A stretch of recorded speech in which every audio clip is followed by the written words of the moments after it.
क्योंकि lunch time हो गया था तो खाना के लिए पूछने गई थी, बट क्योंकि ऊपर से कोई आधिकारिक जवाब आया नहीं, किसी ने बताया नहीं, मैं गार्ड से पूछ के मैं वापस आ गई। कल आपने कहा था कि लालू जी खुद से खा भी नहीं सकते और 10 घंटे से अधिक तक अंदर तक रहे। बिल्कुल, ये तो सब लोगों ने देखा, मीडिया के द्वारा दिखाया जा रहा था, तो पूरे देश के लोगों ने इसको देखा कि किस तरह से एक बीमार इंसान को, बुजुर्ग आदमी को 10 घंटे बिठा के रखा गया। उन्होंने कुछ कल खाना पीना खाया था या कि नहीं खाया था? मैंने पूछा तो कहा कि थोड़ा सा ऐसे ही ले लिया था और चाय उन्होंने पिया था। परेशान दिख रहे थे जब वो निकले बहुत। बिल्कुल, एक एज हो गई है जो उनको आराम दिन में करना था, वो नहीं उनको मिला। कंटिन्यूअस कुर्सी पे बैठे थे, पूछताछ चल रही थी, तो परेशानी तो हुई होगी। तेजस्वी जी को भी आज बुलाया गया, अभी तक पता नहीं चल रहा है कि आज भी कितना लेट होगा, कब तक वो ईडी से निकलेंगे वो? देखिए, जब हमारे पिताजी को, बीमार इंसान को, और उनकी उम्र का भी ध्यान इन लोगों ने नहीं रखा, उनको करीब 9:30 बजे छोड़ा गया, तो ये तो नौजवान है, युवा है, तो इसको देखिए कितनी लंबी समय तक के लिए पूछताछ के लिए रखते हैं। बगल के राज्य झारखंड में भी इसी तरीके से पूरा हलचल मचा हुआ है हेमंत सोरेन को लेकर। देख रहे हैं ये जो भी हो रहा है? नहीं, ये मतलब मुझे लगता है कि प्रधानमंत्री जी काफ़ी डरे हुए हैं 2024 के चुनाव को लेकर, मद्देनजर लेकर के। जिस तरह से बिहार में हुआ, मैंने कल भी कहा था कि हमारे बगल के राज्य झारखंड में भी, वहाँ की भी यही करने की कोशिश हो रही है, उनको डराने की कोशिश की जा रही है। पहले उनको कि आप हमारे साथ मिल जाइए, और वो शायद नहीं मिल पाए हैं, इसलिए इस तरह की कार्रवाई उनके खिलाफ हो रही है।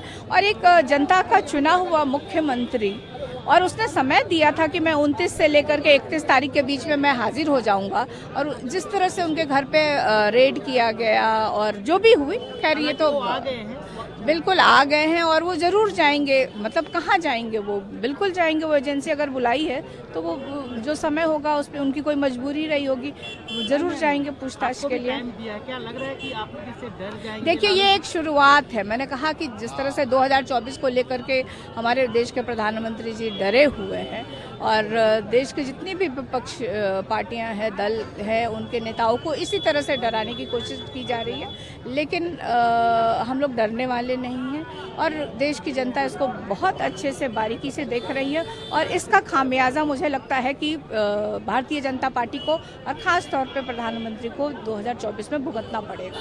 क्योंकि लंच टाइम हो गया था तो खाना के लिए पूछने गई थी, बट क्योंकि ऊपर से कोई आधिकारिक जवाब आया नहीं, किसी ने बताया नहीं, मैं गार्ड से पूछ के मैं वापस आ गई। कल आपने कहा था कि लालू जी खुद से खा भी नहीं सकते और 10 घंटे से अधिक तक अंदर तक रहे। बिल्कुल, ये तो सब लोगों ने देखा, मीडिया के द्वारा दिखाया जा रहा था, तो पूरे देश के लोगों ने इसको देखा कि किस तरह से एक बीमार इंसान को, बुजुर्ग आदमी को 10 घंटे बिठा के रखा गया। उन्होंने कुछ कल खाना पीना खाया था या कि नहीं खाया था?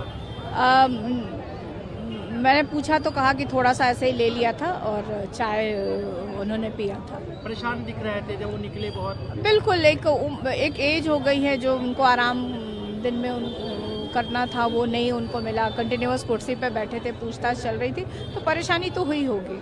तेजस्वी जी को भी आज बुलाया गया, अभी तक पता नहीं चल रहा है कि आज भी कितना लेट होगा, कब तक वो ईडी से निकलेंगे वो? देखिए, जब हमारे पिताजी को, बीमार इंसान को, और उनकी उम्र का भी ध्यान इन लोगों ने नहीं रखा, उनको करीब 9:30 बजे छोड़ा गया, तो ये तो नौजवान है, युवा है, तो इसको देखिए कितनी लंबी समय तक के लिए पूछताछ के लिए रखते हैं। बगल के राज्य झारखंड में भी इसी तरीके से पूरा हलचल मचा हुआ है हेमंत सोरेन को लेकर। देख रहे हैं ये जो भी हो रहा है? नहीं, ये मतलब मुझे लगता है कि प्रधानमंत्री जी काफ़ी डरे हुए हैं 2024 के चुनाव को लेकर, मद्देनजर लेकर के। जिस तरह से बिहार में हुआ, मैंने कल भी कहा था कि हमारे बगल के राज्य झारखंड में भी, वहाँ की भी यही करने की कोशिश हो रही है, उनको डराने की कोशिश की जा रही है। पहले उनको कि आप हमारे साथ मिल जाइए, और वो शायद नहीं मिल पाए हैं, इसलिए इस तरह की कार्रवाई उनके खिलाफ हो रही है। और एक जनता का चुना हुआ मुख्यमंत्री, और उसने समय दिया था कि मैं 29 से लेकर के 31 तारीख के बीच में मैं हाजिर हो जाऊंगा। और जिस तरह से उनके घर पे रेड किया गया और जो भी हुई, खैर ये तो आ गए हैं, बिल्कुल आ गए हैं और वो जरूर जाएंगे। मतलब कहाँ जाएंगे, वो बिल्कुल जाएंगे। वो एजेंसी अगर बुलाई है तो वो जो समय होगा उस पर उनकी कोई मजबूरी रही होगी, वो जरूर जाएंगे पूछताछ आपको के भी लिए। टाइम दिया है, क्या लग रहा है कि आप लोग इससे डर जाएंगे? देखिए, ये एक शुरुआत है। मैंने कहा कि जिस तरह से 2024 को लेकर के हमारे देश के प्रधानमंत्री जी डरे हुए हैं और देश के जितनी भी विपक्ष पार्टियां हैं, दल हैं, उनके नेताओं को इसी तरह से डराने की कोशिश की जा रही है। लेकिन हम लोग डरने वाले नहीं हैं और देश की जनता इसको बहुत अच्छे से बारीकी से देख रही है और इसका खामियाजा मुझे लगता है कि भारतीय जनता पार्टी को और ख़ास तौर पे प्रधानमंत्री को 2024 में भुगतना पड़ेगा।